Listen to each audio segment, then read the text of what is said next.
trading days. Kalau lu full invested, merem, itu 5,1%. Ini di FTSE tapi bukan Bitcoin ya. Itu adalah indeks. Hampir impossible untuk kalian bisa tahu exactly when and where. Next. Ini adalah consumer dan monetary inflation. Kalian lihat, ini big short hedge fund pulls out of 1,6 billion bets. Ini covered calls ya, jadi jangan salah. Ini nggak totalnya segini. 160 juta dolar lah kira-kira. Ini contoh, karena kita nggak bisa kontrol apa yang mau dilakukan sama Jerome Powell. Ini terkenal kan, Michael Burry, Big Short, 2008, jadi film. Short habis dia. Terus kalian pikir kalian Michael Burry, bisa short Bitcoin. Short. Miskin kalian. Kenapa? Karena shorting, kalian harus pikir pakai logika. Shorting itu downside-nya, kerugian. Kerugiannya unlimited. Tinggi sekali. Kalau dia naik terus, lu akan rugi terus. Sedangkan untung lu cuma sampai 0, which is nggak mungkin. 20.000 aja nggak mungkin, 0 nggak mungkin. Ada yang pernah perhatiin nggak pojok AVS? Nah, kalau ini banyak nih pojok AVS. Berapa kali dia pernah nge-short? Jawabannya nggak ada. Karena itu adalah asymmetrical bet yang nggak wise untuk diambil. Next. Nah, ini data yang menarik nih. Lu pikir lu bisa beat the market kan kalau di US? Kalau di Indo ini ganti pakai The Magnificent Banks ya. BCA, BRI, BNI, dan lain-lain. IHSG-nya cuma ditarik kan, karena biasa naik. Gue masih ada, masih ingat gue. Lu tanya saham apapun, mungkin sekitar 500-600, gue masih hafal laporan keuangannya apa di kepala gue. Magnificent Seven, Meta, Amazon, Apple, Microsoft, Google, Tesla, Nvidia. Indeks returnnya plus 71%. Kalian lihat, 7 largest company, itu 29% kenaikan semua marketnya. Dan lu yakin lu bisa pilih itu? Yakin kalian? Bisa pilih jarum di tumpukan jerami. Mau main saham US gitu. Nearly impossible. Kecuali lu punya edge yang hitam, black edge namanya. Baca bukunya, black edge. Cara masuk ke ruangan tertentu, cara tahu informasi tertentu. Itu gue jamin bisa cuan. Tapi for the average investor, ya kalian laporan keuangan, oh ini ya, pasti miskin. Next. Ini yang akan membuka mata kalian. Ini asumsi ya, asumsi. Asumsi monetary inflation di 7%. Nah buat kalian yang masih berinvestasi di luar dari Bitcoin, gue kasih tau kalian. Kita asumsi ya, monetary inflation tadi kan 8%, gue turunin 1%. 7%. Bond yield masuk akal 3,5%. S&P return historical 7%. Dan Bitcoin returnnya diturunin banget ini loh, 14. Kalau lu pegang cash, ini dalam dolar ya. Itu jadi 1 juta dolar, 2.123 dia bilang, tapi kan gue udah mati. Lu mau jadi investor, lu mau bikin keluarga lu kaya atau enggak gitu. Itu jadi 977 dolar. Ya. Kalau lu beli bonds, sejuta dolar, jadi 31.250. Kalau lu invest S&P, akan sama. Kenapa? Ini asumsinya, kalian hitung aja sendiri, tabel ini. Hitung sendiri.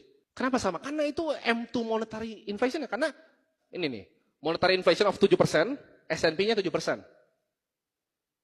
Sebenarnya ini bukan asumsi, ini historical. Kalian tracking aja coba. Yang tadi chart US dollar gua lawan consumer goods, itu sebenarnya 8,93%. Ini salah, ini gua turunin aja. Kalau lu invest di S&P setengah, Bitcoin setengah, jadi 512 juta dolar. Lu invest semua di Bitcoin, nah 1 billion dollar. Ada yang tahu nggak? Ini kan USD ke USD ya atasnya. Cash ini USD ke USD. Ada yang tahu nggak? Kalau USD ke ARS, yang tadi Argentina gue bilang, 0,071 sen, mampus nggak lu jadi orang Argentina? Apakah itu salah mereka? Mereka kerja keras loh. Apakah itu salah mereka? Bukan. Salah siapa? Nah tadi yang tadi disebut presiden-presiden, gue nggak bisa sebut. Next. Ini adalah hal yang kalian harus tahu. Ya, purchasing power itu turun. 1920 sampai 2020. 100 tahun tuh begini. Nah, ini shitcoin nomor 1. Kalau shitcoin yang nomor 99 atau ranking 70 gimana? Mau beli nggak? Mati lu. Ini turun 99% sama properti. Jadi kalau lu beli sesuatu bukan berarti lu makin kaya. Orang lain yang makin miskin yang nggak ngerti ini. Lu beli rumah di Menteng, bukan rumah lu makin tinggi harganya. Apa yang terjadi? Semua orang jadi makin miskin. Karena lu digrogotin sama monetary inflation 7% tadi yang lu nggak hitung ke dalam portfolio lu. Itu lu nggak hitung. Next. Tapi ini gue mau kasihkan informasi. Oke, gue mau beli Bitcoin. Ada 3 ya resiko utama dalam berinvestasi di Bitcoin. Ini nggak usah dicatat, bukan punya gue. Nggak usah dicatat, bukan punya gue. Satu itu people. Ya, kalian aja dompet hilang. Terus kalian sit fresh, kalian tulis di buku, ya kan, di kertas. Ada nggak? Ketawa kalian. Ada nggak? Angkat tangan dong. Kertas ya? Kertas. Terus kalau hilang kertasnya hafal kamu? Enggak, mati dong, nangis. Ya nangis. People, lu sendiri itu risiko pertama. Lu tahu UTXO management? Tahu cara bedain nggak walletnya? Lu pakai Phoenix terus lu ubah dari Trezor? Nggak tahu. Mampus lah kau. Ada yang simpen di exchange doang? Karena gini, itu exchange itu masuk ke dua corporation. Issuer, custodian atau exchanges. Ini kalian mungkin merasa ini hal yang nggak mungkin, tapi nggak ada yang too big to fail. You have to self-custody your Bitcoin. Karena resiko dulu, yourself, family, dicolong. Atau dihilangin kertasnya sama mbak lu. Gitu. Karyawannya bodoh, macam-macam. Dua corporation, issuer. Lu nggak bisa percaya custodian. Walaupun tadi bahasa regulasi, tapi ini gue akan buka secara gamblang sama kalian. Regulasi itu regulator cuma wasit. Ya, wasit dalam permainan bola. Bolanya diambil, digantiin nggak maksudnya kagak. Tadi Pak Oscar bilang, banyak exchange yang bangkrut, betul. Apakah uangannya dibagikan? Tentu tidak.